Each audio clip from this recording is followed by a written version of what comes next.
Magari non l'hai mai notato, ma ci sono degli effetti e dei plugin che utilizzo nei miei video per dare quel look un po' particolare. In questo video vedremo quali sono. Ho provato diversi metodi per applicarli negli anni, ma solo di recente ho scoperto un modo molto più semplice, ma allo stesso tempo con più opzioni. Li vedremo in Premiere Pro, ma non ti preoccupare, sono disponibili sia per After Effects, DaVinci e anche Final Cut. Cose che ovviamente non riguardano le LUT che utilizzo per convertire i log, eccetera, quindi è a parte la color, cioè quello che faccio oltre la color. Comunque le LUT mie sono disponibili nel link nella descrizione, quindi se vuoi puoi acquistarle. Chiariamo subito una cosa, è un pacchetto disponibile con l'abbonamento di Motion Array. Se non sai cos'è Motion Array, è praticamente una piattaforma online con qualsiasi tipo di immagine, suono, video, stock, preset, plugin, estensioni. Infatti una delle cose di cui mi stupisco ancora è la loro estensione disponibile per Premiere, dove io posso cercare video, musica, suoni, grafiche che posso scaricare e aggiungere al progetto direttamente da Premiere senza dover andare sul sito. E questa cosa, non so tu, ma per me è speciale. Infatti quando si tratta di strumenti che mi permettono di risparmiare tempo in post-produzione, che per chi fa il nostro lavoro vuol dire soldi e tempo. Tempo o soldi? Volevo chiarire questa cosa, se stavi cercando qualcosa di gratis. Diciamo che non lo è del tutto, perché potresti avere a disposizione una piattaforma completa. Comunque, per installare questi plugin tu devi scaricare il Motion Array Hub, che praticamente quando tu lo apri vedi praticamente tutti gli effetti che hai a disposizione con i tutorial per ricordarti come si fanno, perché una cosa che faccio di solito è caricare effetti, usarli una volta e poi mi dimentico la loro esistenza, quindi ci sta l'avere questo tipo di hub per rinfrescarti la memoria. E comunque in ogni caso tutti gli effetti sono già installati e disponibili nella finestra degli effetti nel programma che stai utilizzando. Vediamo quali sono questi effetti e come utilizzarli esattamente per ottenere un risultato pulito e soddisfacente. Per prima cosa quello che faccio è appunto creare dei livelli di regolazione. Se non sai come creare livelli di regolazione in Premiere, basta che vai sul livello di regolazione, ne crei uno per la tua timeline, lo porti qui e come puoi vedere io qui di solito questi sono i livelli che vedi in ogni mio progetto, ok? E poi vado a copiare il livello di regolazione 3 volte. Su quello più in alto lo rinomino grain, ovvero grana, cambio anche il colore, quindi magari gli do un colore diverso per distinguerlo facilmente. Voglio che la struttura e le mie timeline siano, come dire, facili da capire per chiunque e facili da recuperare in qualsiasi momento. E questo invece lo rinominiamo come chromatic e questo lo rinominiamo come sfocatura. Vabbè, scrivi in inglese, italiano, quello che preferisci. Cambiamo i colori anche di questi, perché così uno, anche se è una persona esterna al mio team e gli do in mano un progetto, che sia per YouTube, che sia per lavori, si ritrova in mano una situazione, facile da capire e da continuare. Quindi, non è solo questione di essere ordinati, ma è questione anche di essere longevi. Userò delle clip filmate in Irlanda come esempio e ho preso queste clip che sono filmate anche con l'iPhone e voglio farti vedere la differenza di quello che può diventare una clip dell'iPhone e alcune generali degli shot generali di quello che ho filmato. Primo step, aggiungiamo grana. Magari l'ordine non è, potrebbe essere un po' strano, ma non importa. Quello che voglio fare è spiegarti, 1, perché aggiungo questi effetti, 2, come si aggiungono esattamente per ottenere il mio look almeno. Aggiungo la grana perché? Per 3 motivi. Il primo è perché così posso togliere un po' di nitidezza digitale dalle mie clip, perché le ultime macchine hanno addirittura troppa qualità e non mi piace, ok? Voglio distinguere un po' e dare un look un po' meno pulito, un po' più sporco, possiamo chiamarlo così. Il secondo motivo, che si lega un po' al primo, è il simulare un po' l'effetto di un film girato in pellicola. Ovviamente non è la stessa cosa, ma ci si avvicina molto, appunto sempre per riuscire, e qui arriviamo al terzo motivo, a uniformare clip di macchine diverse. Come in questo caso io ho filmato delle clip con l'iPhone, ho filmato delle clip con la Sony. Attraverso questi effetti voglio uniformare tutto quanto, che abbiano la stessa pasta, in modo che sembri che siano della stessa macchina. Come si aggiunge la grana?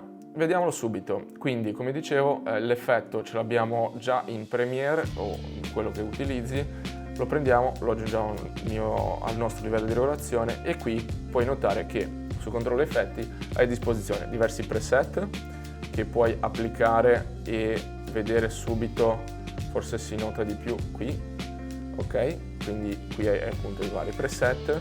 Quello che però ti consiglio di utilizzare io è il 35 mm perché si riferisce alla pellicola, e in questo caso la 35 mm è quella con meno, diciamo, è una grana più fina e più delicata e io la preferisco. Invece come potenza, come della grana, andiamo a darle un 18%, almeno è quello che ho notato io che funziona. Non dimentichiamoci però di spuntare monochrome, perché se noi non spuntiamo monochrome, questa è la grana che ci viene fuori. Come puoi vedere ci sono dei granelli che vanno un po' a sporcarsi con colori diversi e noi non vogliamo che i granelli siano monocromatici.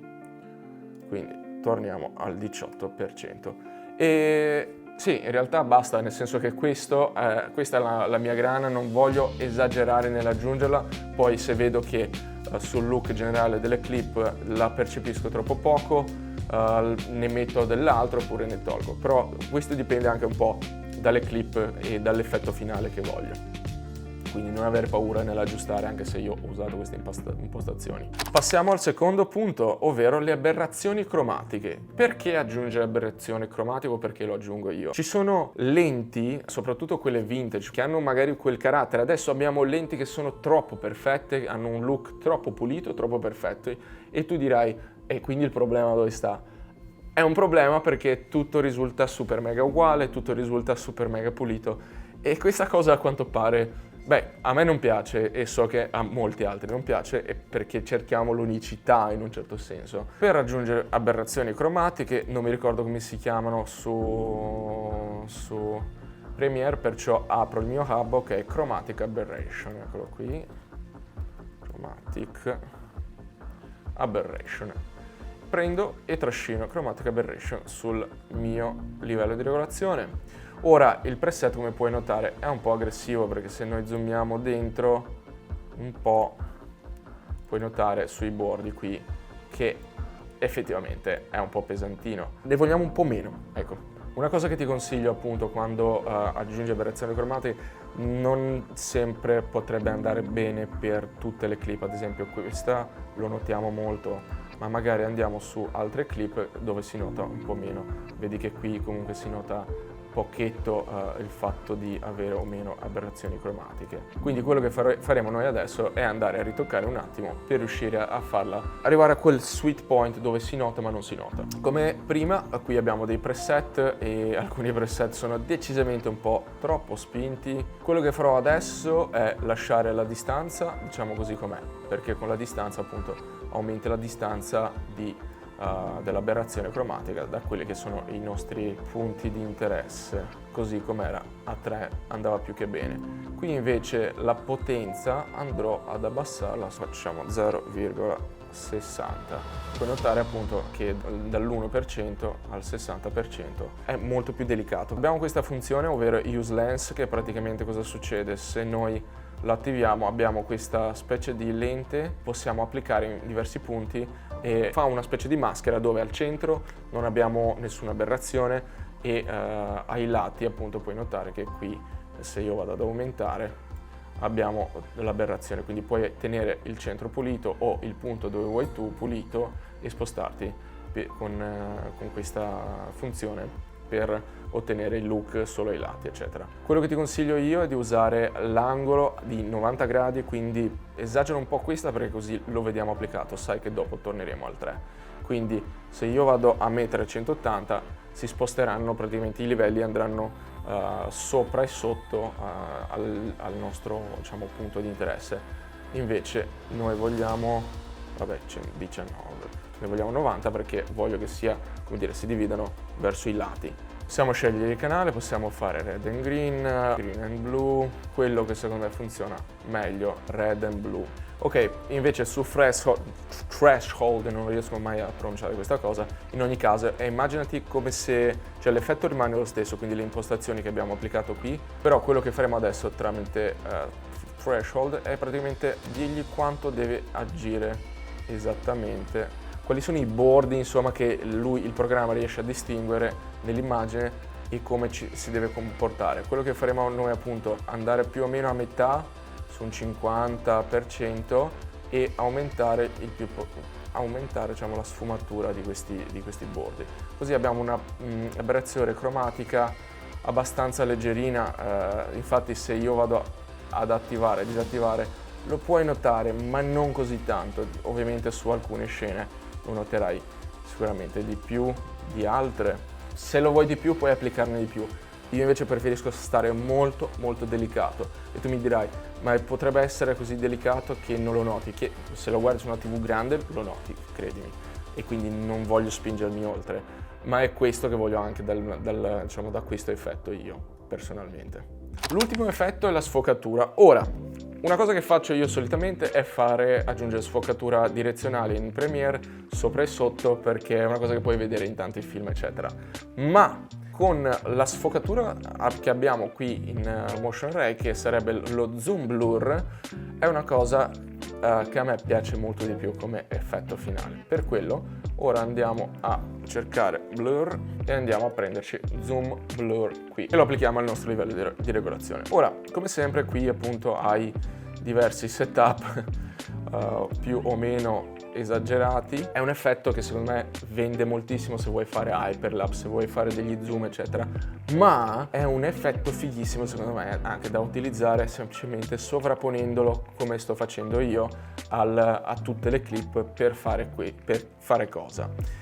Perché lo utilizzo? Perché sempre per il discorso che alcune lenti hanno un carattere speciale e magari verso i bordi potrai notare su alcuni film ad esempio delle sfocature soprattutto ai bordi, alcune anamorfiche, vedi che sono più morbide, sono tondeggianti eccetera, e quindi andiamo a sporcare anche per quel motivo lì. Secondo è perché facendo questa cosa andiamo a guidare l'occhio su una zona specifica, in questo caso se lo faccio su un livello di regolazione sarà comunque il centro, però per alcune cose posso farlo anche in alcuni punti specifici, perché qui oltre alla potenza, la qualità, che vi consiglio di tenere sempre a 100, non abbassare, perché vedete che fa dei passaggi non fluidi, quindi terrei sempre al 100%, e la potenza su un 3% a me non dispiace, quindi forse anche 2%. Cioè ci deve essere un po', ma non troppo, ok? Lo vediamo qui. Però come ti dicevo prima, una cosa che possiamo fare è guidare lo spettatore, perché il centro possiamo spostarlo, quindi se io lo sposto qui, come puoi vedere, mi sta cambiando la sfocatura.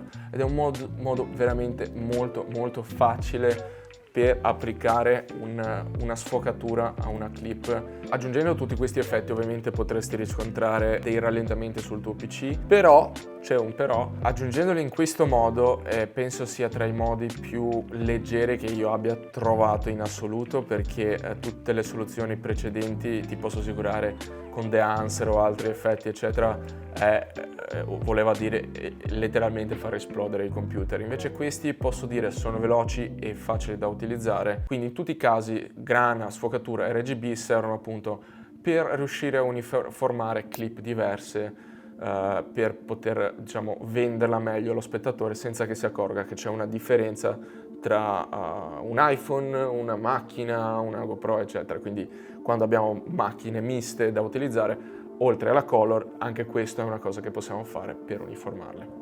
Questi sono gli effetti che utilizzo appunto per dare un look particolare ai miei video. Sono plugin che puoi utilizzare sui programmi principali di editing. Se vuoi appunto provarli, hai il link nella descrizione. Se vuoi invece cercare altri modi per applicare questi effetti, sai come si chiamano, fai tu. Se vuoi vedere altri video come questo, non dimenticare di iscriverti, attivare il campanello, tutte quelle cose che possono aiutare, diciamo, persone come me, e magari lascia un commento, non so, fammi sapere quale dei 3 effetti ti piace di più, quale integrerai nel tuo workflow. E basta, per questo video è tutto, ci vediamo alla prossima.